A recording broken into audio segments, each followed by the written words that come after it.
Gemini Mawson, sport and PE. It's Alex James and sports science and coaching. My name's Stuart Butcher and I'm studying sports therapy at the Luton campus. My name is Daniel Lewis and I study sports science and coaching. Kimberly Aldred and I'm on third year secondary physical education, QTS. My name's Eliza Watson and I study sport and PE. I play dodgeball for England. I'm a football referee and currently at level 4. I'm sports American football and I play at GFL level, what in Europe is arguably the top league in Europe. I play rugby union. I play for Bedford Blues, which is a championship club, and I also play in National 1 and have previously played for England under-18s. Freestyle kayaking and I'm international level. I play lacrosse and I play for Senior England. I went to a school tournament, so Luton's, is it Olympic Games, London Games or whatever it's called, and I got invited from the England squad who were being like the court referees and stuff, and then went and trialled and got in. Through my dad, he was a referee back when he was younger and he wanted to take the course up as well when I wanted to take it up back in 2010. It was just something that came up. I met this guy out on the street who approached me and asked me to play, and within 2 weeks I was starting for his team, and then about 6 months after that I got selected for Great Britain, and then now I'm playing GFL.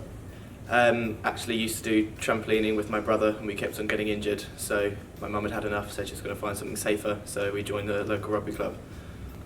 So it was when I was 7 and my dad had a motorbike accident, so it meant he broke his leg into 5 bits, which meant he couldn't run around with us. So basically it was just something he could do with us. Our family got into it and then we turned out to be quite good at it. Originally my sister's a couple of years older than me and she taught me, and then I learnt at school when I was about 11. It's a bit of a struggle, but I balance it out. They're fairly good, so if I have exams or essays that I need to get on with, they usually do allow time for me to get it done, but I'm usually quite smart and thinking of getting it done quite a bit before I have anything to do with England. It fits in quite well because it's usually a midweek in the evenings, Tuesday, Wednesday evenings, and then it's on the weekend on a Saturday afternoon. In Germany it's quite lucky, the season's throughout the summer break. So when I finished my final exam in May, I flew out the next day to Germany and played all summer, finished it, I think it was like the 20th of September, and then flew back and then started third year. Apart from other training, we train on Sundays, it doesn't really affect it too much. Luckily both the university and the club are very flexible in terms of, as long as I communicate with both the club and the uni, then I managed to get my work done and all of my training as well. It's quite tricky sometimes because obviously work here has to take priority, but I do have quite a good balance, and the lecturers here do help in regards to knowing when I have competitions and making sure I can manage the workload and the sport balance. With a little bit of difficulty.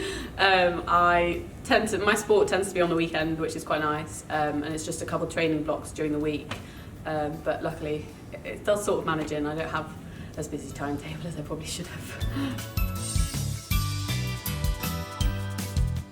So recently we've had Six Nations, so I've been training a lot for that, and then we had Euros in the summer, which I'd been out for a while because I had a calf injury, so I was in a lot of rehab, and then got back into training. We come second in Euros this year, and then we come first at the Six Nations. Being selected into the new FA programme of the Core Centre of Refereeing Excellence, currently in the Southern and Central regions, and was selected to officiate the Under-16s Premier League tournament, which out of 16 referees I was privileged to do the final between Man United and Fulham. Probably, I'd say the best game I played in was at Frankfurt. There was about 8,000 people in the stadium. You couldn't even hear yourself think. Running up to like fireworks and your name being called out, and it was an experience to say. But I think the main thing was playing in the quarterfinals of the GFL. That was it was just another level compared to what I've been used to. So I felt small on the field. That's how big it was. So in the last 12 months I was living and playing professionally in France, which was a great life experience and a rugby experience. But I'd have to say the highlight was moving back and getting my first team debut for Bedford Blues. So last 12 months I've been to Germany to compete in the World Cup, where I placed 5th at my first international senior competition, and then more recently had my British Championships where I placed 2nd, which is a good result. So we went to Prague in July to participate in the Prague Cup, and we only annoyingly lost in the final. I got given young player, which was really nice actually. We've had home internationals, which we won, victorious for England, which we have for the past couple of years now. Because lacrosse doesn't have a lot of tournaments, it's sort of now just building up for the next year. So yeah. Upcoming years, just to remain in the starting 6. We have, again, European Championships to come up, and Home Nations will be coming up again, so hopefully just remain starting 6. Just do as many games as possible, do well in assessments, and hopefully progress on to the next level. At the beginning of January, I've got trials for the GB adult squad. That's for a Sweden game, I believe, towards summertime. Apart from that, probably playing for the London Blitz, what's going to be a new kind of challenge. I want to win the national title with them. It's to really try and break into the first team at Bedford, keep working hard, keep developing. So I've got selections in March where hopefully I'll qualify for a place, and then that will be working towards Rio for the World Championships and see how I get on there. So in July we have the World Cup, which will be held at Surrey Sports Park, Guildford. So it's just training up for that.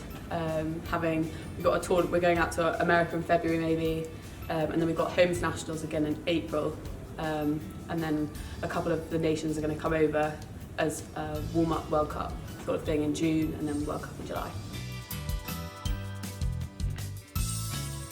I'd like to think that I can be in the Olympic squad if it eventually gets there while I'm still playing, but at the moment, because it's not there, I'm hoping that I'll just be in the squad for when we go to America in 2018 for the World Cup.